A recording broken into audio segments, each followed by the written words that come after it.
हाँ जी, welcome student once again. आज जिस चैप्टर की हम शुरुआत करने वाले हैं वो है बिज़नेस कॉमर्शियल नॉलेज का chapter number 2, that's called business environment. इसमें कुछ बातों को ध्यान रख लीजिएगा, कुछ पॉइंट्स को ध्यान से समझिएगा, ठीक है? क्योंकि बहुत लोग इस चैप्टर को पढ़ने के प्रोसेस में, ये समझने के प्रोसेस में कि कहाँ से क्या क्वेश्चंस आएंगे, किस तरीके से क्वेश्चंस आएंगे, बहुत बार मिस्टेकन कर जाते हैं और इतनी इजी चीज़ें, जो चीज़ें कहीं ना कहीं उन्होंने पढ़ी हैं, तो उसमें थोड़ा सा मिस्टेक हो जाता है। जैसे कि अगर आपको मैं याद दिलाऊं तो ये जो पूरा का पूरा चैप्टर है, ठीक है, ऐसा नहीं है कि जो स्टूडेंट कॉमर्स बैकग्राउंड का है उसके लिए नया है। ये ऑलरेडी क्लास ट्वेल्थ में आपने अपने बिज़नेस स्टडीज़ के चैप्टर के रेफरेंस में, बिज़नेस स्टडीज़ के सिलेबस के रेफरेंस में चैप्टर पढ़ा है। अगर मैं चैप्टर नंबर भी स्पेसिफाई कर दूँ तो चैप्टर थर्ड था, जो कि बिज़नेस इन्वायरमेंट पे बेस्ड था, ठीक है। लेकिन जब आप इस पूरे के पूरे कंटेंट को देखोगे, इस सिलेबस के पूरे कंटेंट को देखोगे, तो आपको समझ में आएगा कि इसमें बहुत बार जो चीज़ें हैं वो रिपीट की गई हैं, ठीक है। रिपीटेटिव नेचर पे, जैसे स्वॉट एनालिसिस की बात करोगे वो रिपीटेटिव नेचर पे है, एक्सटर्नल फैक्टर्स या एक्सटर्नल फोर्सेस, पेस्टल एनालिसिस, वो रिपीटेटिव नेचर में है। तो यहाँ पे आपको पढ़ना एग्जामिनेशन पॉइंट ऑफ व्यू से तो लाइन बाय लाइन तो है, लेकिन आप एक बात अपने दिमाग में ज़रूर बैठा लीजिएगा कि जो आपको कोर कॉन्सेप्ट्स है वही पे ध्यान रखना है। बाकी इसके अलावा आपको ज़्यादा फोकस करने की ज़रूरत नहीं है, ठीक है। क्योंकि इसमें बेमतलब की बहुत बार चीज़ें दी हुई हैं और एक ही चीज़ को बार बार रिपीट कर रहा है, ठीक है। अगर आप ये सोच रहे हैं कि मैं आईसीआई के मॉड्यूल को या मटेरियल को क्रिटिसाइज़ कर रहा हूँ, तो हाँ जी, मैं क्रिटिसाइज़ कर रहा हूँ, क्योंकि कंस्ट्रक्टिव क्रिटिसिज्म में मुझे नहीं लगता कि इसमें कोई प्रॉब्लम होनी चाहिए।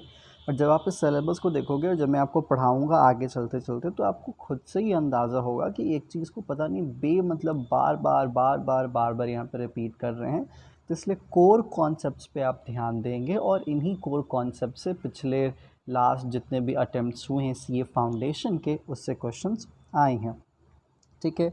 और अगर आपका क्लास ट्वेल्थ का अगर बिज़नेस इन्वायरमेंट का कॉन्सेप्ट क्लियर है, तो इसमें आपको ज़्यादा दिमाग लगाने की ज़रूरत नहीं है, बट हाँ, पढ़ने की ज़रूरत आपको ज़रूर होगी, ठीक है।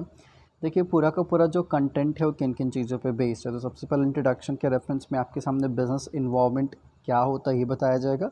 इन्वायरमेंटल एनालिसिस, जिसको अगर आपने इन्वायरमेंटल स्कैनिंग के तौर पे अगर पढ़ा होगा तो वही सेम कॉन्सेप्ट है, ठीक है।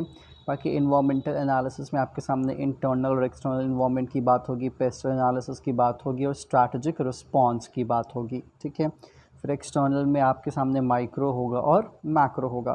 तो अगर मैं बताऊँ कि इस लगभग पूरे पूरे वीडियो में हम क्या कवर करने वाले हैं, तो ये स्ट्रैटेजिक रिस्पॉन्स को छोड़ के हम पूरा सेगमेंट कवर अप करेंगे। हाँ, अगर वीडियो थोड़ा सा ज़्यादा लंबा होगा तो उसको कट आउट कर दिया जाएगा, बट हाँ, एक हिस्सा आपका पूरा का पूरा ये होगा और दूसरा हिस्सा आपका स्ट्रैटेजिक रिस्पॉन्स होगा। मतलब एक जो आपने ऑलरेडी पढ़ रखा है और दूसरा जो आपके लिए थोड़ा नया होगा, जो कि मैंने हमेशा से इसको इसी पैटर्न में डिवाइड करा है। तो चलिए स्टार्ट करते हैं। देखो भाई, सबसे पहले चीज़ इस बात को ध्यान समझ लीजिएगा, ये चीज़ आपको कहीं ना कहीं ऑलरेडी पता है कि हम कभी भी आइसोलेशन में जी नहीं सकते हैं। अगर हम बिज़नेस कर रहे हैं, ठीक है, तो कोई भी बिज़नेस कभी भी आइसोलेशन में तो होता नहीं है, ठीक है। आपके आसपास ऐसी बहुत सारी चीज़ें होती हैं, ऐसे बहुत सारे लोग होते हैं, ऐसे बहुत सारे फैक्टर्स होते हैं, ऐसे बहुत सारे फोर्सेस होते हैं, जो कि आपके बिज़नेस के वर्किंग पे, किस पे, आपके बिज़नेस के वर्किंग पे कहीं ना कहीं बहुत हद तक इम्पैक्ट लेके आते हैं और बहुत हद तक चीज़ों को क्या करते हैं, अफेक्ट करते हैं। बहुत सारी चीज़ें एज ए रेपरकशंस के तौर पे होती हैं। तो इसीलिए बिज़नेस कभी भी आइसोलेशन में नहीं हो सकता है। तो बिज़नेस के आसपास बहुत सारी चीज़ें होती हैं जिसका इम्पैक्ट आपके बिज़नेस पे पड़ता ही पड़ता है, ठीक है। अब हम उन चीज़ों को इग्नोर नहीं कर सकते, क्योंकि वो आपके बिज़नेस का एक हिस्सा ही है। और वो हिस्सा क्या कहें, वो बहुत क्रूशियल पार्ट है, बहुत इंपॉर्टेंट पार्ट है, जिससे आपके बिज़नेस का फेट तक डिसाइड हो सकता है, बिज़नेस का आपका फ्यूचर है उन चीज़ों पर डिपेंड हो सकता है। तो उनके बारे में जानकारी रखना आपके लिए ज़रूरी हो जाता है। देखिए, यहाँ पे किस तरीके से पॉइंट कह रहे हैं that business is created to provide product or services to customers, and if it can conduct its operations effectively, its owners can earn a reasonable return on their investment, ठीक है। इसके साथ साथ बिज़नेस क्या करता है, तो जॉब्स भी क्रिएट करता है लोगों के लिए, ठीक है, जो कि बिज़नेस में काम करते हैं। और बिज़नेस कहीं ना कहीं हमारी सोसाइटी के लिए काफ़ी ज़्यादा बेनिफिशियल है, क्योंकि आपको याद होगा पहले भी आपको बताया गया है कि अगर कोई बंदा एम्प्लॉयमेंट को ज्वाइन करता है, एम्प्लॉय बनता है, तो सिंपली एक को जॉब मिलता है, लेकिन कोई अगर बिज़नेस स्टार्ट करता है तो अपने साथ साथ बहुत सारे लोगों को भी जॉब देता है। सस्टेनेबल डेवलपमेंट में बिज़नेस आपकी हेल्प करता है, रिसोर्सेज के यूटिलाइजेशन में, ठीक है, साथ साथ एग्लिटेरियन सोसाइटी को डेवलप करने में कहीं ना कहीं आपका बिज़नेस आपकी मदद करता है, ठीक है। आई कहता है बिज़नेस को, एंटरप्राइज को, जो भी कहो, प्रोवाइड करते हैं। क्या प्रोवाइड करते हैं? तो जो भी प्रोडक्ट है, सर्विसेज है, जो कि कस्टमर्स की ज़रूरत होती है, विच मीन्स डिमांड को फुलफ़िल करने में बिज़नेस एक बहुत बड़ा रोल निभाता है, ठीक है। कुछ कंपनीज़ का एग्जांपल दे रहे हैं, जैसे कोका कोला है, वो भी डिमांड को फुलफ़िल कर रहे हैं, वो भी नीड को फुलफ़िल कर रहे हैं, और IBM है, वो भी नीड को फुलफ़िल कर रहा है, ठीक है। इस तरीके से न जाने हज़ारों छोटे बड़े बिजनेसेस हैं जो कि एम्प्लॉयमेंट अपॉर्चुनिटीज़ तैयार कर रहे हैं, products and services, goods and services available करवा रहे हैं, जो कि नीड एंड वांट को लोगों की क्या कर रही हैं, सेटिस्फाई कर रही हैं। लेकिन ज़माना बदलता है, ठीक है। कोई भी चीज़ स्टैटिक तो नहीं रहती, हर चीज़ डायनामिक होती है, और आज के टाइम पे डायनामिज़म का जो रेट है, ठीक है, जो बदलने का जो रेट है, वो काफ़ी ज़्यादा तेज़ हो चुका है, ठीक है। It always has and always will, ये हमेशा बदला था, बदला है, और हमेशा बदलते रहेगा। लेकिन जो बेसिक चैलेंज होती है किसी भी ऑर्गेनाइजेशन के सामने, वो है सर्वाइवल। क्या है? सर्वाइवल। आगे जाके आपके सामने एक पॉइंट भी मेंशन किया जाएगा डार्विन का, that's called fittest will survive, मतलब जो सबसे फिट होगा, ठीक है, बदलाव के साथ जो अपने आप को बदलेगा, वही सर्वाइव कर सकता है। यही चीज़ बिज़नेस में भी होती है। अगर सर्कमस्टांसेस बदल रहे हैं, सिचुएशन बदल रहे हैं, और उस बदलते सिचुएशन और सर्कमस्टांसेस के अकॉर्डिंग अगर अपने बिज़नेस के तरीक़ों को बदल सकते हो, बिज़नेस में चेंजेस लेके आ सकते हो, तो आपका बिज़नेस सर्वाइव करेगा, अदरवाइज़ आपका बिज़नेस सर्वाइव नहीं करेगा। तो अगर आपके बिज़नेस में ये एक तरीके से कैरेक्टर है कि वो बदलते वक्त के साथ बदल सकता है, तो याद रख लीजिएगा आपकी कंपनी में, आपके बिज़नेस में दो कैपेबिलिटीज़ नज़र आ जाती हैं कि हाँ जी, द एबिलिटी टू प्रॉस्पर, वो आगे बढ़ सकता है, एक्सपैंड कर सकता है, और साथ ही साथ वो अपने आप को बदलेगा तो चीज़ें और भी ज़्यादा बेहतर होंगी। तो इसलिए दो चीज़ें बहुत ज़्यादा किसी भी ऑर्गेनाइजेशन में ज़रूरी होती हैं। First is the ability to prosper and second is the ability to change. देखो भाई, यहाँ पे अगर किसी को बोरिंग लग रहा होगा तो एक बात अपने दिमाग में बैठा लीजिए कि पढ़ाई पढ़ाई होती है, ठीक है, बोरिंग और इंटरेस्टिंग नहीं होती है, ठीक है।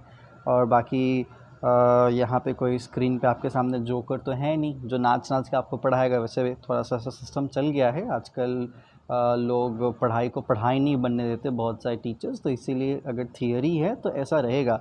अगर आपको अभी बोरिंग लग रहा है तो मुझे लगता है कि आपको अपने प्रोफेशनल सेगमेंट से निकल जाना चाहिए। आगे आपके सामने बहुत सारे कंटेंट होंगे जो कि आपके लिए बहुत ज़्यादा बोरिंग हो सकते हैं, वेदर आपके इंटरमीडिएट में हो या फिर फाइनल में हो। तो पढ़ाई पढ़ाई होती है। अगर कोई नाच के पढ़ाता है, गा के पढ़ाता है, तो फिर आपको सोचना चाहिए कि आपको लिटरली प्रोफेशन में मेंटेन करना है नहीं करना है, ठीक है।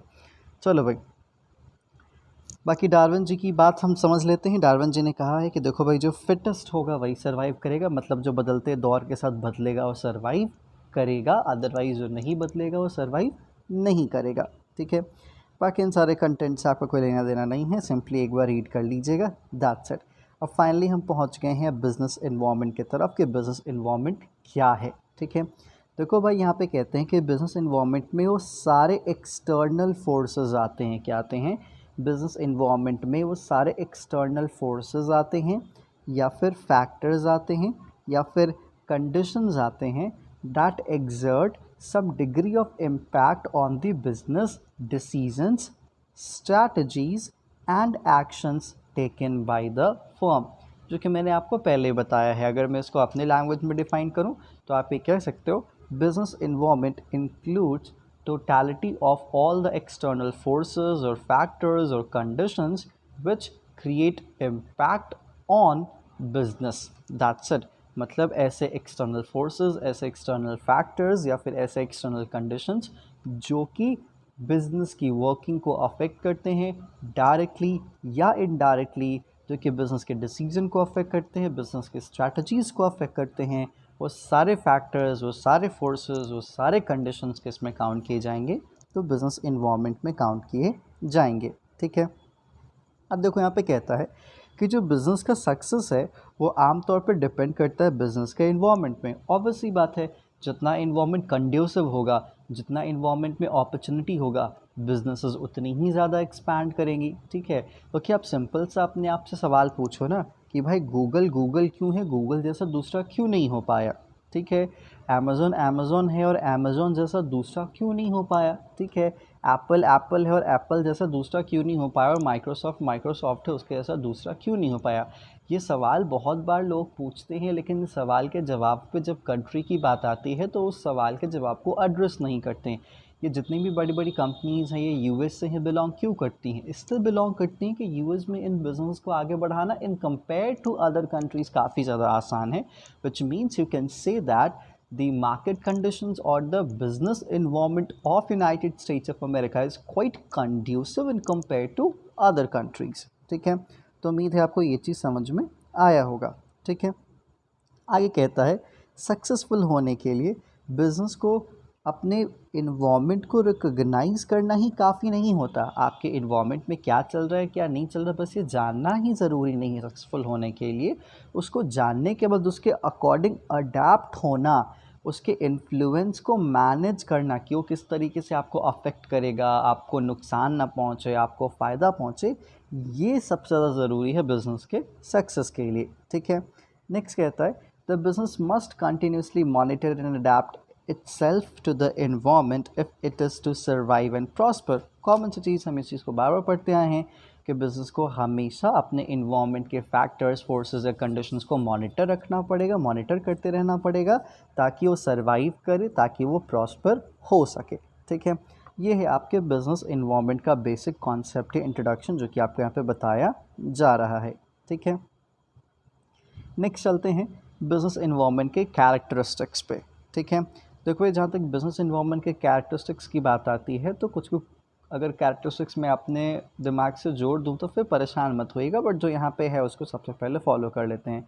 सबसे पहले चीज़ देखो, बिज़नेस इन्वायरमेंट काफ़ी ज़्यादा कॉम्प्लेक्स नेचर का होता है। ठीक है, कॉम्प्लेक्स नेचर का सिंपल सा सेंस है दैट यू कांट फाइंड कि कौन सी चीज़ का क्या इम्पैक्ट होने वाला है, किसका क्या रिपरकशंस होगा, कौन सी चीज़ किस तरीके से रिएक्ट करेगी, कौन सी चीज़ किस तरीके से इफ़ेक्ट लेके आएगी या इम्पैक्ट डालेगी। ठीक है, अब जैसे यहाँ पे कहता है कि the environment consist of number of factors. एक बिजनेस इन्वायरमेंट में बहुत सारे फैक्टर्स होते हैं, बहुत सारे इवेंट्स होते हैं, कंडीशंस होते हैं, इन्फ्लुएंसेस होते हैं, जो कि अलग अलग सोर्सेज से क्या होते हैं, अराइज होते हैं। ठीक है, and it is difficult to comprehend at once the factors constituting a given environment।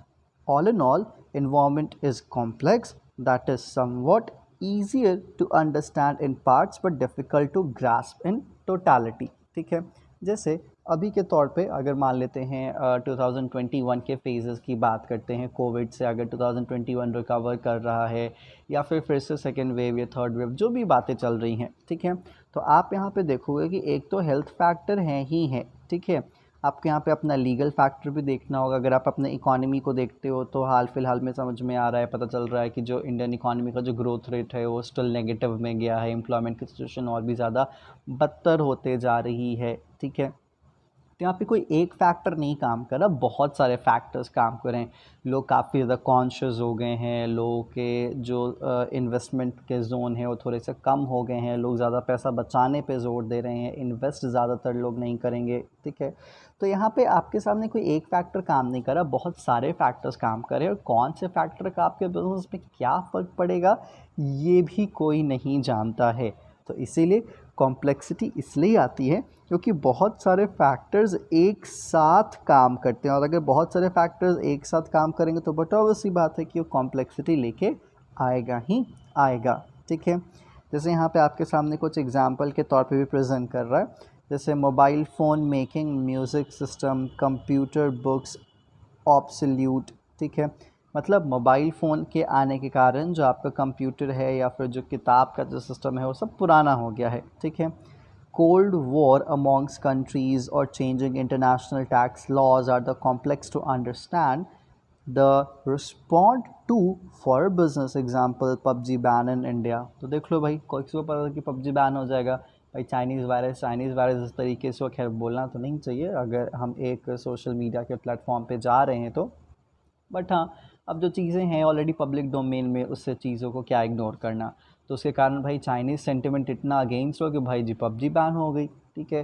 तो इसीलिए किसको पता था कि पबजी बैन हो गई, उसके तरीके से फिर टिकटॉक जी को बैन कर दिया गया, चाइनीज़ सेंटिमेंट ज़्यादा अगेंस्ट होते गया तो, ठीक है। तो उस टाइम तक किसी ने एक्सपेक्ट नहीं किया था, बट गवर्नमेंट ने स्टैंड लिया तो चलो भैया हो गया। तो इसीलिए ध्यान रख लीजिएगा कब क्या हो जाए, कौन सा फैक्टर सुपीरियर हो जाए, कौन सा फैक्टर जो सुपीरियर था वो इन्फीरियर हो जाए, ठीक है, कौन किसको सुपरसेड कर जाए, God knows. That's why it's quite complex in nature कि आप हमें बता नहीं सकते हो किसका इफेक्ट, किसका इम्पैक्ट क्या होगा, ठीक है। चले भाई, अब जो नेक्स्ट फीचर हमारे सामने है कि जो बिज़नेस का जो बिज़नेस इन्वायरमेंट होता है वो डायनामिक नेचर का होता है। देखो भाई, जब हम डायनामिज़म की बात करते हैं, किसकी बात करते हैं, डायनामिज़म की बात करते हैं, तो हमारे जहन में बस एक वर्ड आना चाहिए, दैट्स कॉल्ड चेंज। ये ट्रायंगल मैंने इसलिए बताया बिकॉज दिस रिप्रेजेंट्स डेल्टा, ठीक है, delta which means represent change, ठीक है। देखो भाई, बिजनेस इन्वायरमेंट स्टैटिक नहीं है, याद रख लीजिएगा, स्टैटिक नहीं है, वो एक लाइन है ना, ठीक है, कि भैया वक्त कैसा भी हो पास हो जाता है, मतलब बीत जाता है, ठीक है। अच्छा वक्त हो तो भी बीत जाएगा, बुरा वक्त हो तो भी बीत जाएगा, मतलब वो जो सिचुएशन है, जो इन्वायरमेंट के जो फैक्टर्स हैं, जो कंडीशंस हैं, वो स्टेबल नहीं होने वाले हैं, वो स्टैटिक नहीं होने वाले हैं। तो इसलिए कहा जाता है कि जो बिज़नेस इन्वायरमेंट है वो कॉन्स्टेंटली बदलते रहता है और उसका बदलना फितरत है, ठीक है। और इसके पीछे भी बहुत सारी चीज़ें काम करती हैं, फैक्टर तो बदलते ही बदलते हैं, लीगल फैक्टर हो गए, इकोनॉमिकल फैक्टर हो गए, सोशल फैक्टर होंगे, टेक्नोलॉजिकल फैक्टर हो गए, जैसे जैसे फैक्टर्स बदलेंगे वैसे वैसे बिज़नेस के इन्वायरमेंट में चेंजेस आएंगे। अब आप ही देखो, टेक्नोलॉजी वाला जो पोर्शन है, जो एरिया है, वो कभी भी स्टेबल रहा है क्या? नहीं, हर बार नई चीज़ आते जाती है, हर बार नए इनोवेटिव प्रोडक्ट्स आपके सामने मार्केट में अवेलेबल हो जाते हैं। So that's why business is quite dynamic in a nature, हमेशा बदलते रहता है, स्टैटिक नहीं होता, आज कुछ और, कल कुछ और, परसों कुछ और, दैट्स इट। नेक्स्ट, अब बात आती है कि जो बिज़नेस इन्वायरमेंट होता है वो मल्टी फेसेट होता है, ठीक है। मल्टी फेसेट का मतलब क्या, कि at a single point of time यहाँ पे कोई एक फैक्टर काम नहीं करता, मल्टीपल फैक्टर काम करता है। सर ये तो आपने कॉम्प्लेक्सिटी भी बता रखा है। भैया कॉम्प्लेक्सिटी का सेंस था कि at a single point of time multiple factor काम करता है, मल्टीपल फोर्सेस काम करते हैं, तो हम किसी एक फोर्स को या फिर किसी एक फोर्स से आने वाली एनालिसिस पे डिपेंड नहीं हो सकते हैं। मल्टीपल फोर्सेस काम करते हैं, तो ये पता करना कि कौन सा फोर्स सुपीरियर है, कौन सा फोर्स सुपीरियर नहीं है, ये थोड़ा सा प्रॉब्लम होता है, विच मीन्स बिजनेस इन्वायरमेंट की एनालिसिस का प्रोसेस कॉम्प्लेक्स होता है, इसलिए बिजनेस इन्वायरमेंट को कॉम्प्लेक्स कहा जाता है, कि बिजनेस इन्वायरमेंट कॉम्प्लेक्स नेचर का है। मल्टी फेसेट में सिंपल सा पॉइंट आपके सामने ये कहता है कि भाई इसमें बहुत सारे फैक्टर्स होते हैं जो कि काम करते हैं। देखो कहता है, what shape and character and environment assumes depend on the perception of the observer। ये परसेप्शन ऑब्जर्वर के परसेप्शन पे ये डिपेंड करता है, ये ऑब्जर्वर का प्रोगेटिव है, ठीक है, कि जो बिज़नेस का इन्वायरमेंट है उसका क्या शेप है, क्या कैरेक्टर है, ठीक है। अब जैसे कोई प्रॉब्लम आपको बड़ी लगेगी, मेरे को प्रॉब्लम वो छोटी लगेगी, आपको कोई प्रॉब्लम छोटी लगेगी, वो प्रॉब्लम मेरे को बड़ी लगेगी, ये भी फंडा हो जाता है, ठीक है। अब यहाँ पे कहता है कि अगर कोई पर्टिकुलर चेंज होता है इन्वायरमेंट में या फिर कोई नया डेवलपमेंट होता है, तो सब लोग उसको अलग अलग तरीके से देख सकता है, उसका एक अलग अलग नज़रिया होता है, ठीक है। This is frequently seen when the same development is welcomed as an opportunity by one company while other perceives as threat, ठीक है। अब इसे एग्जांपल के तौर पे देखो, मैं आपको समझाता हूँ, ठीक है। जैसे जिस टाइम पे मैं ये वीडियो शूट कर रहा हूँ, तो मोर ओवर ये जो डेट है वो आपके उस डेट के आसपास है जहाँ पे जो 12th का बोर्ड है वो कैंसिल हो चुका है, गवर्नमेंट ने कैंसिल कर दिया है, सीबीएसई ने कैंसिल कर दिया भैया, ठीक है। अब जो आईसीएसई है उन्होंने भी कैंसिल कर दिया है, ठीक है। तो बीइंग अ टीचर मेरा अपना पॉइंट ऑफ व्यू है। सवाल यहाँ पे ये है कि आपने कैंसिल तो कर दिया है, अब आपका इवैल्यूएशन का सिस्टम क्या होगा। आपने कहा हाँ जी हम इंटरनल इवैल्यूएशन करेंगे, उससे बच्चा सेटिस्फाइड नहीं होगा, तो जब इन्वायरमेंट कंड्यूसिव होगा, ल्यूरिकेटिव होगा, उस टाइम बच्चा बोर्ड में अपेयर हो जाएगा, ठीक है। तो हुक्मरानों से एक सिंपल सा सवाल बनता है कि आप बस फ्रेशर की बात कैसे कर सकते हैं, आप उन कैंडिडेट्स की कैसे बात करेंगे जो कैंडिडेट्स प्राइवेट हैं, आप उन बच्चों की बात कब करेंगे और किस तरीके से उनका इवैल्यूएशन करेंगे जिन्होंने इस बार इम्प्रूवमेंट देने का सोचा था, उनका तो कोई लास्ट ईयर का कोई बैकग्राउंड भी नहीं है। और आप ये कैसे कंसिडर कर सकते हो कि कोई बच्चा अगर यहाँ पे अपने 10th के मार्क्स और 11th के मार्क्स और 12th के लास्ट एग्ज़ाम के बेसिस पे अपने को इवैल्यूएट करने का एक्सेप्टेंस देगा। क्योंकि ऐसे बहुत सारे बच्चे जिनका 10th में मार्क्स अच्छा नहीं होता, 11 12 में अपना स्ट्रीम चेंज करते हैं, अपने पसंद की चीज़ें पढ़ते हैं तो उनका मार्क्स बढ़ जाता है। तो फिर वहाँ पर अगर आप एवरेज लगाओगे तो दिक्कत। और इस बात को भी डिनाई नहीं करना चाहिए, शायद मैं एक प्लेटफॉर्म पे बोल रहा हूँ कि अगर आप इवैल्यूएशन सिस्टम की बात करते हैं तो प्राइवेट स्कूल्स में इवैल्यूएशन सिस्टम अगर भले ही सीबीएसई ने कहा है उसको रिजिडली फॉलो नहीं किया था, फेवरेटिज़म होता है, टीचर्स के साथ फेवरेटिज़म होते हैं। इसीलिए जो बच्चे टीचर के कोचिंग में जाएंगे उनको इवैल्यूएशन में लेवरेज मिल सकता है, जो बच्चे नहीं जाते हैं, जो उनका खुन्नस है, उनको नहीं मिलेगा।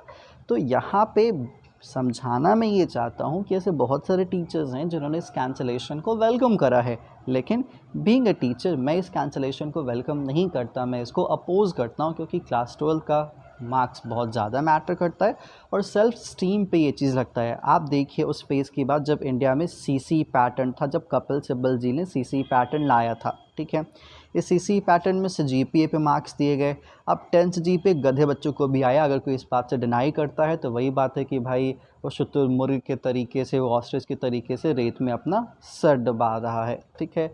तो गधों बच्चों को भी 10th जीपीए से नवाज दिया गया और जो अच्छे बच्चे भी थे जिनका अच्छा परफॉर्मेंस था उनको भी 10th जीपीए मिला। तो यहाँ पे कोई बाइफर्केशन नहीं हुआ। इसे 2014 के बाद से सिस्टम को बदल दिया गया जब नई सरकार आई तो, ठीक है। और आज भी कहा जाता है कि अच्छा जीपीए वाले हो तो आज भी उनके सेल्फ स्टीम पे एक सवाल उठ जाता है, आज भी उनके मार्क्स को थोड़ा सा कंप्लीट वे पे नहीं देखा जाता है कि हाँ जी इनका मतलब एक ग्रिम सिस्टम है, सही तरीका नहीं था इवैल्यूएशन का, ठीक है। तो आप सोचो कि ये जो बच्चे जिनको लॉकडाउन में पास कर दिया जाएगा इंटरनल इवैल्यूएशन से, उनको स्टिल आगे कहा जाए कि हाँ जी आप 21 के पास हो, हाँ मतलब आप समझ लिए किस तरीके से पास हुए होगे। तो कुछ बच्चे खुश हैं, कुछ बच्चे खुश नहीं हैं, कुछ टीचर्स खुश हैं, कुछ टीचर खुश नहीं हैं। ये चीज़ें इन्वायरमेंट में हो रही हैं, ये किसी पे डिपेंडेंट नहीं है। गवर्नमेंट मेरे हाथ में नहीं है, सीबीएसई मेरे हाथ में नहीं है, उनके डिसीजंस मेरे हाथ में नहीं है, बट ये चीज़ मल्टी फेसेट है ना, किसी के लिए कुछ है, किसी के लिए कुछ है। तो इसीलिए ये कुछ पॉइंटर्स थे जो कि मैंने आपके सामने रखा इस चीज़ को समझाने के लिए कि बिज़नेस के जो इन्वायरमेंट होते हैं वो एक तरीके से मल्टी फेसेट होते हैं। एक ही चीज़ किसी के लिए फ़ायदा का काम करता है या फिर कोई एक ही चीज़ किसी के लिए एज अ थ्रेट भी काम करता है। ये डिपेंड करता है ऑब्जर्वर पे कि वो इस चीज़ को किस तरीके से लेता है। That's it. तो ये है बिजनेस इन्वायरमेंट के मल्टी फेसेट होने का सेंस। चलिए नेक्स्ट कहा जाता है कि जो बिज़नेस इन्वायरमेंट का जो इम्पैक्ट होता है ना वो फार रीचिंग होता है, ठीक है। फार रीचिंग का मतलब क्या, जैसे अगर कोई भी बिज़नेस है और कोई भी फैक्टर्स हैं, फोर्सेस हैं जो कि काम कर रहे हैं, चेंज कर रहे हैं, और अगर उसका इफ़ेक्ट बिज़नेस पे होता है तो बस बिज़नेस के आज को अफेक्ट नहीं करेंगे, बिज़नेस के कल को भी अफेक्ट करेंगे, बिज़नेस के ग्रोथ को भी अफेक्ट करेंगे, बिज़नेस के फ्यूचर को भी अफेक्ट करेंगे। तो इसलिए यहाँ पे आपके सामने कहा जाता है कि जो इन्वायरमेंट है, बिज़नेस का जो इन्वायरमेंट है उसका फार रीचिंग इम्पैक्ट होता है ऑर्गेनाइजेशन पे। जो ग्रोथ है, जो प्रॉफिटेबिलिटी है ऑर्गेनाइजेशन का, वो क्रिटिकली डिपेंड करता है बिज़नेस के इन्वायरमेंट पे, ठीक है। और कोई भी इन्वायरमेंटल चेंज ऑर्गेनाइजेशन को बहुत तरीके से क्या करता है, अफेक्ट करता है। इस बात को आप ध्यान से समझिएगा। ऐसे सिंपल सी बात है, छोटी सी बात है। अगर लोग पतंजलि के सक्सेसफुल होने के पीछे का रीज़न जानता है या समझता है तो उसको पता होगा, ठीक है। बहुत बार लोग नहीं बोलते हैं बट ये चीज़ बोलना चाहिए, मुझे लगता है कि पतंजलि ने क्या बेचा, प्रोडक्ट बेचा, रॉन्ग। पतंजलि ने क्वालिटी प्रोडक्ट बेचा, रॉन्ग। बहुत सारे ऐसे तरीके हैं, बहुत सारे ऐसे फेज है जहाँ पे पतंजलि के बहुत सारे प्रोडक्ट्स फेल हुए हैं, बहुत सारे लोगों को एक्सपीरियंस हुआ है। दंत कांति अगर एक पास हो गया, दंत कांति ने मार्केट शेयर को गेन किया, तो आप ये नहीं कह सकते कि पूरा का पूरा पतंजलि का पूरा प्रोडक्ट ही सक्सेसफुल हो चुका है। भाई भारत जैसा बाज़ार है जहाँ पे चीज़ों को अच्छी, नामी और सस्ती चाहिए, पतंजलि ने उतार दिया। और ऊपर से अगर नेशनलिज्म बेच के बिके तो बहुत अच्छी बात है, क्योंकि इंडिया में तो नेशनलिज्म बहुत अच्छे से बिकता है, ठीक है। विदर मोटरसाइकिल में बिके या टूथपेस्ट में बिके या कपड़े में बिके या किसी भी चीज़ में बिके। तो पतंजलि के सक्सेस के पीछे रीज़न क्या था कि भाई उन्होंने नेशनलिज्म बेचा और चीज़ें क्या हो गई, बिक गई, ठीक है। और नेशनलिज्म का फार रीचिंग इम्पैक्ट है क्योंकि इमोशन है, जिस इमोशन को पतंजलि ने बेचा है, बाबा रामदेव जी ने बेचा है, ठीक है। तो एक जो एक हवा चली लोगों के बीच में, ठीक है, नई सरकार के आने के बाद उस हवा ने पतंजलि की कहीं ना कहीं एक तरीके से ज़िंदगी तय कर दी। पतंजलि आज के टाइम पे एफएमसीजी मार्केट में बहुत बड़ा प्लेयर हो चुका है, ठीक है। जो पुराने पुराने प्लेयर्स अगर आप देखते हो, जैसे यूनिलीवर देखते हो, उनकी बात करो, आईटीसी की बात करो, ठीक है, तो इनका कहीं ना कहीं अच्छा खासा एक राइवलरी जोन पतंजलि ने तैयार किया और काफ़ी कम समय में तैयार किया है, जो कि काबिलियत तारीफ भी कही जा सकती है। तो इसलिए बिजनेस इन्वायरमेंट का फार रीचिंग इम्पैक्ट होता है। एक चीज़ बदलती है तो पता चलता है कि पूरे पूरे इंडस्ट्री को उसने बदल दिया, और कितने सालों तक बदला ये भगवान ही जानता है, ठीक है। तो ये थे आपके बिजनेस इन्वायरमेंट के फीचर। इसमें सबसे पहला आपके सामने क्या था कि बिजनेस इन्वायरमेंट कॉम्प्लेक्स नेचर का होता है, फिर बदलते रहता है, डायनामिक होता है, मल्टी फेसेट होता है, ठीक है। एक ही चीज़ को आप किस तरीके से परसीव करते हो, ऑब्जर्व पर डिपेंड करता है, और इसका फार रीचिंग इम्पैक्ट होता है, ठीक है। अब सवाल है कि बिज़नेस इन्वायरमेंट का इंपॉर्टेंस क्या है। देखो भाई, यहाँ पे ध्यान से समझना, बिज़नेस इन्वायरमेंट का इंपॉर्टेंस नहीं होता। हाँ, यहाँ पे लिखा ऐसे ही जाता है, मैं ये नहीं कह रहा कि गलत लिखा हुआ है, लिखा ऐसे ही जाता है, बट इसका जो सेंस आप परसीव करोगे वो इस तरीके से करोगे कि दो चीज़ें होती हैं। बताता हूँ। एक तरफ आपका बिजनेस इन्वायरमेंट होता है और दूसरा इन्वायरमेंटल स्कैनिंग होता है। बिजनेस इन्वायरमेंट में वो फैक्टर्स, वो फोर्सेस, वो कंडीशंस होते हैं, और इन फैक्टर्स, फोर्सेस, कंडीशन का complete analysis with scientific temperament क्या कहा जाता है, इन्वायरमेंटल स्कैनिंग, ठीक है। कि इन्वायरमेंट में क्या चल रहा है, क्या नहीं चल रहा, किस चीज़ का इफेक्ट है, किस चीज़ का इफेक्ट नहीं है, क्या इम्पैक्ट करे, क्या इम्पैक्ट नहीं करे, किसका क्या रिपरकशन हो, किसका क्या चीज़ नहीं होगा, ये सारी चीज़ को देखना प्रॉपरली, ये इन्वायरमेंटल स्कैनिंग कहा जाता है। तो यहाँ पे जो इम्पॉर्टेंस है वो भले ही बिजनेस इन्वायरमेंट की दी गई है, लेकिन इसका जो सेंस है वो इन्वायरमेंटल स्कैनिंग का है, कि हमें इन्वायरमेंटल स्कैनिंग करना क्यों ज़रूरी है, रेदर दैन कि बिजनेस इन्वायरमेंट का होना क्यों ज़रूरी है, ठीक है।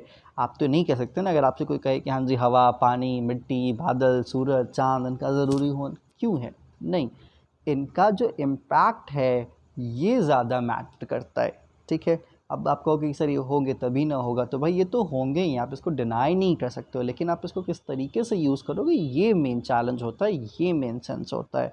तो इसीलिए यहाँ पे जो हम चीज़ों को कवर करेंगे वो इस सेंस में कवर करेंगे कि बिज़नेस इन्वायरमेंट का इंपॉर्टेंस क्या है। बिज़नेस इन्वायरमेंट का इंपॉर्टेंस का सिंपल सा सेंस कि मतलब हमारे को environmental scanning, being a business manager, आपको इन्वायरमेंटल स्कैनिंग करना क्यों ज़रूरी है, ठीक है।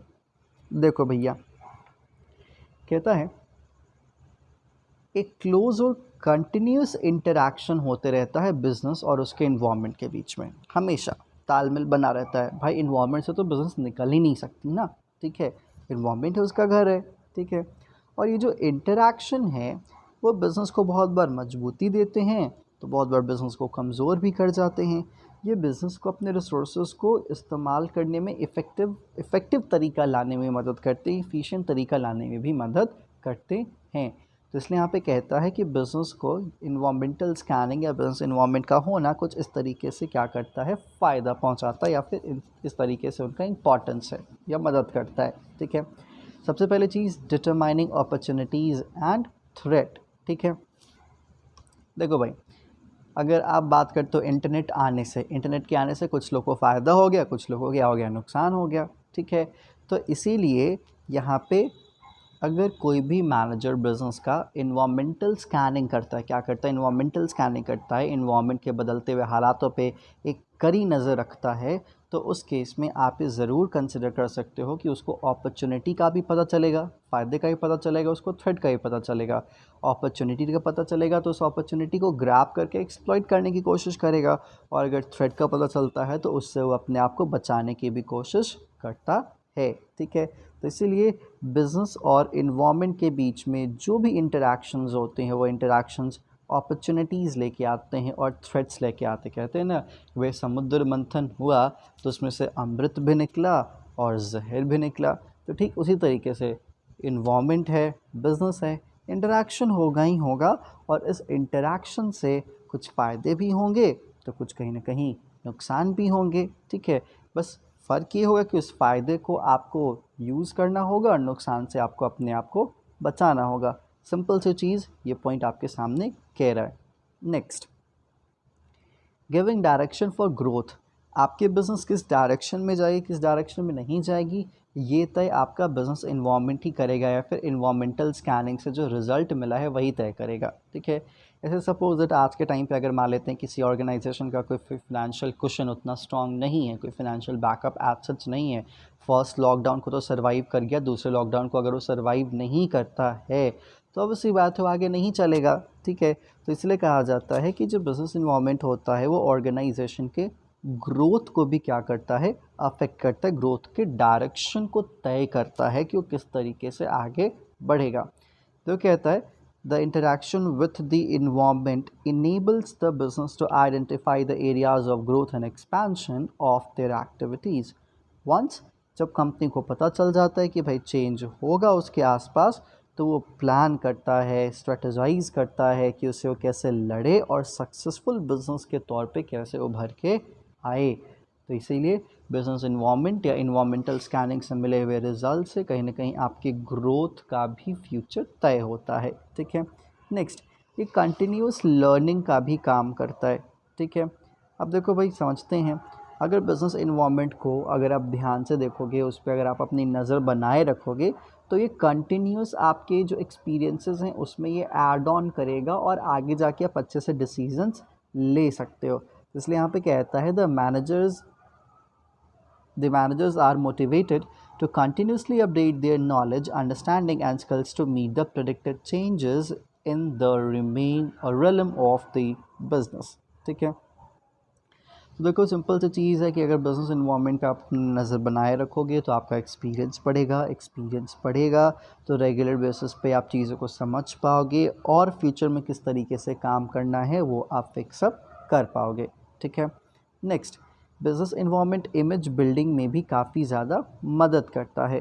ठीक है, अब देखो भैया इमेज बिल्डिंग का यहाँ पे क्या सेंस है ये थोड़ा ध्यान से समझिएगा। ठीक है, जैसे आपकी सिंपल सा चीज़ है, रेपुटेशन की बात होती है, किसकी बात होती है, रेपुटेशन की बात होती है। यहाँ पे कहता है environmental understanding helps the business organizations in improving their image by showing their sensitivity to the environment in which they operate. For example, in a view of shortage of power, many companies have set up a captive power plants in their factories to meet their own requirement of power. Understanding of needs of the environment, be it government, consumer, or any other element, it helps showcase that the business is aware, responsive to the needs. It creates a positive image and helps is to prosper and win over the competitors।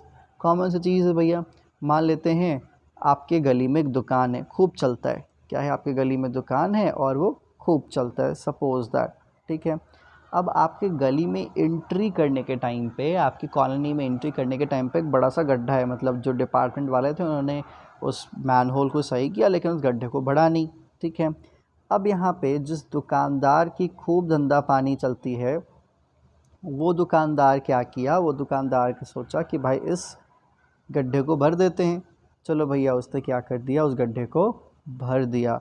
तो इस तरीके से आपको क्या समझ में आया कि ऑब्वियसली बात है ये आपके इमेज को, उस दुकानदार के इमेज को क्या करता है, मेंटेन करता है, उस इमेज को बनाने में मदद करता है। अब लोग उसके बारे में और चर्चा करेंगे, खूब वाहवाही होगी, लोग कहेंगे चलो भैया देखो इतना कमाता है, आम जन के लिए भी उसने काम कर दिया। तो इस तरीके से उसकी रेपुटेशन बढ़ेगी, तो पॉपुलैरिटी बढ़ेगी, तो उसका सामान भी ज़्यादा बिकेगा ही बिकेगा फॉर श्योर। इसलिए मैंने आपको कहा ना कि इंडिया में नेशनलिज्म आमतौर पर एडवर्टीजमेंट्स में बिकता है। ठीक है, वेदर अगर कोई को बाइक सेल करना है तो कोई दिक्कत नहीं है, बाइक सेल करना है, यहाँ पे एक वर्दी में एक आर्मी जवान को रख दो भैया, अच्छे से बिक जाएगी। ठीक है, और हमारे जैसी कंट्री जहाँ पे जो भारत रत्न है, जो वो इन्वर्टर बेचते हैं, तो अपने आप में एक सवाल बन जाता है, क्योंकि वो भी क्या है, उनकी भी एक रेपुटेशन है भाई, उस कंपनी की भी रेपुटेशन बन जाती है और बिज़नेस इन्वायरमेंट में चीज़ें तो चलती ही चलती हैं। ठीक है, तो ये है आपका कि ये बिज़नेस की जो रेपुटेशन है उसको भी क्या करता है, अच्छे से बिल्डअप करता है, उसको अच्छे से ग्रो भी करने में मदद करता है। नेक्स्ट, अब यहाँ पे है कि बिज़नेस इन्वायरमेंट कंपटीशन में भी आपकी मदद करती है, क्योंकि हम इंपॉर्टेंस की बात कर रहे हैं। तो अगर कोई बिज़नेस मैनेजर है जिसका बिज़नेस के इन्वायरमेंट के बदलते हुए हालात पे एक अच्छा नज़र मेंटेन किए हुए है, तो वो कंपटीशन भी आराम से मीट कर सकते हैं। मतलब बदलते हुए ज़माने के साथ बदले, जो नहीं बदल रहे हैं वो पीछे छूट जाएंगे, ठीक है। तो इसीलिए it helps the firm to analyse the competitors strategies and formulate their own strategies accordingly.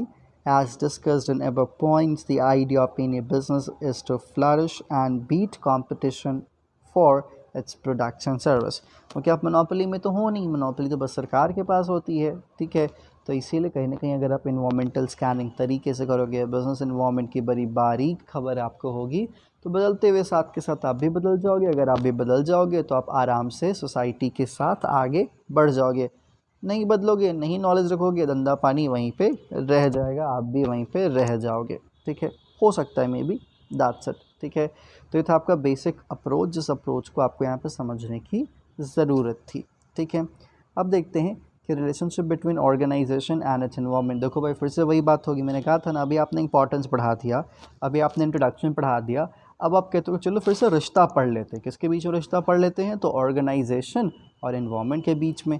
तो अभी तक आप क्या बता रहे थे कि अपॉर्चुनिटी को एक्सप्लॉइट करेगा, यूज़ करेगा, थ्रेट से बचेगा, ठीक है, ग्रोथ दे सकता है, प्रॉस्पेरिटी दे सकता है, रेपुटेशन देगा, कंपटीशन से बचने में मदद करेगा, compete करने में मदद करेगा, ठीक है। अब आप यहाँ पे कह रहे हो कि चलो भाई रिलेशन पढ़ लेते हैं, रिश्ता क्या है देख लेते हैं। चलो देख लेते हैं, एक मिनट।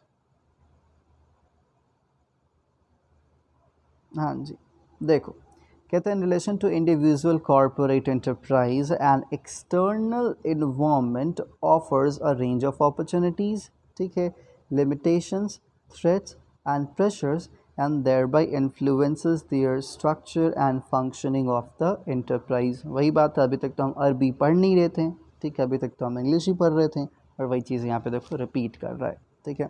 मुझे लगता है कि आपको फिर से दोबारा बताने की ज़रूरत है कि जो एक्सटर्नल इन्वायरमेंट है उसमें बहुत सारे अपॉर्चुनिटीज़ होते हैं, बहुत सारे थ्रेट्स होते हैं एक इंडिविजुअल के लिए, मतलब एक इंडिविजुअल कंपनी के लिए, ठीक है। आगे कहते हैं, we would like to mention here that the words business, company, enterprise, organizations are used interchangeably while they all are in this chapter parallels mean a business। चलो भैया, अभी तक आप एक कंपनी की बात कर रहे थे, अभी आप बिजनेस जब रहे थे, अभी आप ऑर्गेनाइजेशन के बारे में कह रहे हो, और फिर इस लाइन पे कह रहे हो कि नहीं ऑर्गेनाइजेशन और बिजनेस क्या है, सेम ही है। हाँ भाई, यही है आपके ICI का मॉड्यूल। चलो भाई आगे चल लेते हैं। इसीलिए ना इंटरमीडिएट और फाइनल में ना कोई भी ICI के मॉड्यूल को नहीं रेफ़र करता, आते हैं रख के चले जाते हैं, बाकी सारे जो इंस्टीट्यूट अदर कोचिंग के जो मटेरियल है वो लोग फॉलो करते हैं। तो देख लो भैया, यहाँ पे कुछ ये जो पूरा का पूरा सिस्टम है, जो इमेज है उसको समझ लीजिएगा, ठीक है। ये बिज़नेस भैया हैं, ठीक है। Exchange of resources, exchange of information, दो चीज़ें हैं, influence and power, involvement and involvement, इसी पे पूरा का पूरा आएगा, कंटेंट आपका क्या है, बेस्ड है, ठीक है। मतलब इस इन्वॉल्वमेंट से बिज़नेस क्या करता है, एक्सचेंज ऑफ रिसोर्स और एक्सचेंज ऑफ इंफॉर्मेशन, ठीक है। इन्वॉल्वमेंट का याद रख लीजिएगा, इन्वॉल्वमेंट का बिज़नेस पे इन्फ्लुएंस भी होता है, बिज़नेस को बदलता भी है, और उसके पास पावर भी होते हैं जो कि बिज़नेस में चेंजेस लेके आते हैं, ठीक है। तो यहाँ पर रिश्तों की बात कर रहा है, तो क्या क्या रिश्ता है, चलो भैया देख लेते लगे हाथ। सबसे पहला है, the relationship between the organisation and its environment may be discussed in terms of interactions between them in several major areas which are outlined below। First, exchange of information। देखो भाई, इन्फॉर्मेशन आज के टाइम पे बहुत ज़्यादा ज़रूरी होता है, क्योंकि इस इन्फॉर्मेशन पे बहुत बड़ी बड़ी बिज़नेस की सक्सेस और बहुत बड़ी बड़ी बिज़नेस के फेलियर भी क्या होते हैं, डिपेंड करते हैं, ठीक है। यहाँ पे कहता है, द ऑर्गेनाइजेशन स्कैन्स, क्या the organisation scans external environment, या जो वो भी वेरिएबल्स है, एलिमेंट्स हैं, ठीक है, और उनके चेंजिंग पैटर्न को, ट्रेंड को भी थोड़ा सा ध्यान से देखता है, ठीक है, ताकि जो इम्पॉर्टेंट इन्फॉर्मेशन है, जो डेटा है, वो गैदर हो पाए, और उस डेटा के बेसिस पे आप प्लान कर सकते हो, आप अपना बजट बना सकते हो, आप स्ट्रैटेजाइज कर सकते हो, अपने ग्रोथ को प्लान कर सकते हो, आप अपने ओवरऑल ऑर्गेनाइजेशन के फ्यूचर ब्लूप्रिंट को क्या कर सकते हो, तैयार कर सकते हो, ठीक है। तो ऊपर ऊपर की बात यही है कि भैया इन्वामेंटल स्कैनिंग करोगे तो इन्वामेंटल स्कैनिंग से आपको मिलेगा डेटा जिसको आप इंफॉर्मेशन कह सकते हो। मतलब बिजनेस इन्वायरमेंट वो आपको इन्फॉर्मेशन अवेलेबल करवाता है, और वो जो इन्फॉर्मेशन है वो बेस बनता है किस चीज़ का, डिसीजन का, किस चीज़ का, बिज़नेस के ग्रोथ को डिसाइड करने का, बिज़नेस के ऑब्जेक्टिव को फिक्स करने का, बिज़नेस के ओवरऑल जो स्ट्रैटेजी है उसको तैयार करने में ये इन्फॉर्मेशंस क्या करते हैं, मदद करते हैं। So there is an exchange of information which is quite unilateral in nature, but sometimes it's a bilateral in nature as well. एक मिनट, चलिए नेक्स्ट यहाँ पे है भैया एक्सचेंज ऑफ रिसोर्सेज। ऑब्वियस सी बात है, अगर हम इन्वामेंटल स्कैनिंग करते हैं तो हमें पता चलता है आराम से कि हमारे को रिसोर्सेज कहाँ से मिलेंगे और बेस्ट रिसोर्सेज कहाँ से मिलेंगे। ठीक है, जैसे सपोज दैट अगर आप ओवरसीज़ में कोई ब्रांच ओपन करना चाह रहे हो, चलो मान लेते हैं यहाँ पे एक टेक्सटाइल बिजनेस में इन्वॉल्व हो और आप ओवरसीज़ मतलब विदेशों में कोई ब्रांच या फैक्ट्री आउटलेट ओपन करने को सोच रहे हो, तो आप बहुत सारे कंट्रीज़, जिन कंट्रीज़ को आपने लिस्ट अप कर रखा है, आप उस कंट्रीज़ के बारे में जानोगे, उनका डेटा गैदर करोगे और ये देखोगे कहाँ पे जो लेबर हैं वो सस्ते मिल जाते हैं, कहाँ पे जो लेबर हैं उनको सारे काम आते हैं। ठीक है, तो इसलिए यहाँ पे कहता है कि देखो भाई ऑर्गेनाइजेशन को इनपुट चाहिए, इनपुट में क्या क्या चाहिए, तो पैसा चाहिए, मटेरियल चाहिए, मैन पावर चाहिए, इक्विपमेंट चाहिए, एक्सेट्रा चाहिए। ये सब कहाँ से मिलेंगे, तो सर जी ये सब मिलेंगे इन्वायरमेंट से। ठीक है, आगे कहता है अब ये सब तो मिलेंगे इन्वायरमेंट से, लेकिन वो भी कॉन्ट्रैक्ट के बेसिस पे या फिर अग्रीमेंट के बेसिस पे। भैया लेबर लेके आओगे तो अवश्य बात है कॉन्ट्रैक्ट करोगे ही, पैसा लोन पे लेके आओगे तो भाई लोन का अग्रीमेंट होगा ही होगा।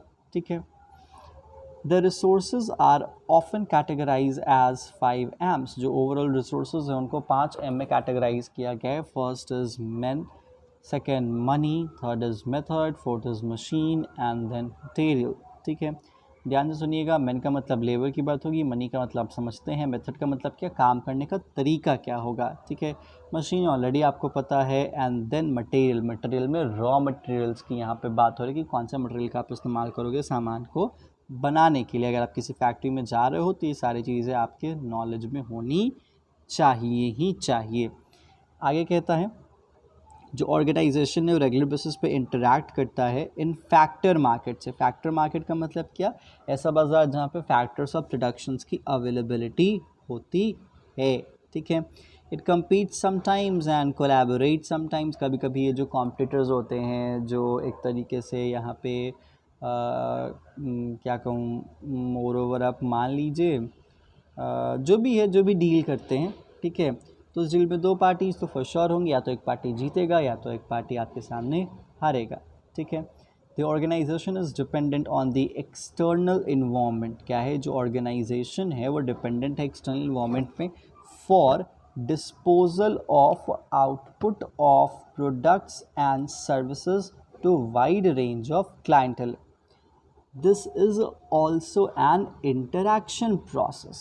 Obvious सी बात है, perceiving the needs of the external environment and catering them, satisfying the expectations and demand of clientele groups such as customers, employees, shareholders, creditors, suppliers, local community, general public and so on। ठीक है, देखो भाई overall ऊपर ऊपर की अगर मैं मोटा मोटी बात बताऊं तो बिजनेस इन्वायरमेंट आपकी मदद करता है, help in tapping useful resources.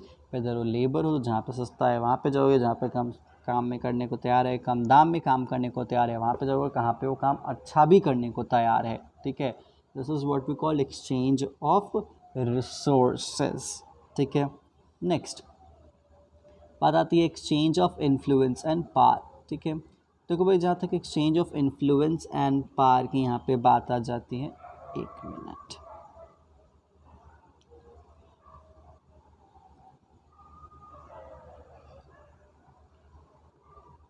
हाँ जी, देख लीजिए जहाँ तक exchange of influence and power की बात आ जाती है तो यहाँ पे सिंपल सा पॉइंट है that another area of organisational environment interaction is in exchange of power and influence.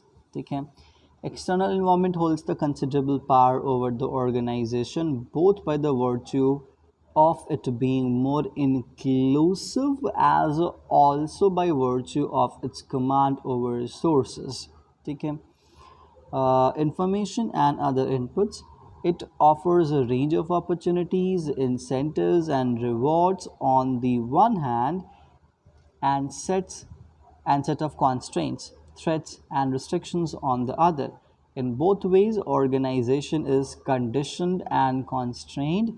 The external environment is also in a position to impose its will over the organization and can force it to fall in line.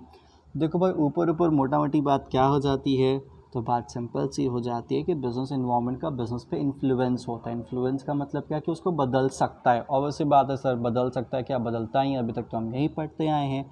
और साथ साथ power भी रखता है. क्या रखता है? Power भी रखता है उसको बदलने का. उसके इम्पैक्ट की इंटेंसिटी भी बहुत बार वो क्या कर सकता है, डिसाइड करता है. क्या करता है? डिसाइड करता है. ठीक है, तो इसीलिए यहाँ पे एक तरीके से फ़ायदे भी लेके आते हैं, वो नुकसान भी लेके आते हैं. तो ये बिज़नेस इन्वायरमेंट का बेसिक सा फंडा है, जो कि एक रिश्तों को भी एक तरीके से इस्टेब्लिश करता है between business and between environment. ठीक है, अब देखो यह कहता है sometime organisations are also in position to wield considerable power and influence over some of the elements of the external environment by virtue of its command over resources and information. ठीक है, to the extent that organization is able to hold power over the environment, it increases its autonomy and freedom of action. It can dictate terms of external forces and mold them to its will. For example, if solar power company, which is providing about 80% of nation's energy demand, can have great influence on the business environment of that industry due to the command over the resources and its ability to deliver such huge quantity of consumer good. अब देखो दो चीज़ें हैं, power influence के reference में क्या कहता है. ठीक है, कि अगर मान लेते हैं यहाँ पे इसे एग्जाम्पल के रेफरेंस में आपको बता रहा हूँ कि अगर कोई बिज़नेस है, ठीक है, और वो बिज़नेस क्या करे, सोलर एनर्जी में डील कर रही है, और उसके सामने एक बहुत बड़ा प्लेयर है. क्या है वो? बहुत बड़ा प्लेयर है. तो ये प्लेयर इन्फ्लुएंस तो करेगा ही मार्केट को. अगर मार्केट इन्फ्लुएंस होता है तो ये भी इन्फ्लुएंस होगा. साथ ही साथ इसके पास पावर भी होगा कि बाज़ार को किस तरीके से चलाए. That's it. आप कह सकते हो कि बिज़नेस और बिज़नेस इन्वायरमेंट के बीच में यहाँ पे इन्फ्लुएंस और पावर का भी एक तरीके से रिलेशन आमतौर पे देखा गया है. ठीक है, चलिए भाई, ये पॉइंट यहाँ तक एक बार देख लेते हैं हमने क्या क्या कवर किया है. फिर हम नेक्स्ट वीडियो में कंटेंट को लेके जाएंगे. जैसे कि मैंने आपको बताया कि वीडियो को ज़्यादा लंबा नहीं करेंगे, छोटे छोटे रहेंगे तो ज़्यादा आसानी होगी. तो हमने इंट्रोडक्शन रेफरेंस में देखा, उसके बाद ये जाना कि यहाँ पे बिज़नेस इन्वायरमेंट का क्या मीनिंग है, उसके कैरेक्टरिस्टिक्स देखें, और बिज़नेस इन्वायरमेंट की इम्पॉर्टेंस क्या है. ठीक है, और इम्पॉर्टेंस के साथ हमने देखा कि भाई इनके बीच में मतलब बिज़नेस इन्वायरमेंट, बिज़नेस ऑर्गेनाइजेशन और इन्वायरमेंट के बीच में क्या क्या रिश्ता है. एक्सचेंज ऑफ इंफॉर्मेशन हो जाता है. एक्सचेंज ऑफ इंफॉर्मेशन के साथ साथ आपके सामने आ जाता है एक्सचेंज ऑफ रिसोर्सेज, जिसमें 5M की बात हुई. याद रख लीजिएगा, MCQ लाइन से ही उठाए जाते हैं. 5M का मतलब क्या? Man, money, method, machine and material. ठीक है, and next exchange of influence and power. Business environment exchange of influence and power भी करते हैं. ठीक है, एक तरीके से आपको तो बदलते ही बदलते हैं, आपको पावर भी अवेलेबल करवाते हैं कि आप अगर अपने आप को उस तरीके से बदल लो तो आप उस मार्केट को लीड कर सकते हो. ठीक है, तो इस सेशन में इतना ही. फिर नेक्स्ट सेशन में हम नेक्स्ट कंटेंट के साथ हाज़िर होंगे. तो इसमें डिस्कस करेंगे इन्वायरमेंटल इन्फ्लुएंस ऑन बिज़नेस के बारे में, और साथ ही साथ इसके मल्टीपल डायमेंशंस के बारे में. तब तक के लिए stay tuned, goodbye and be safe.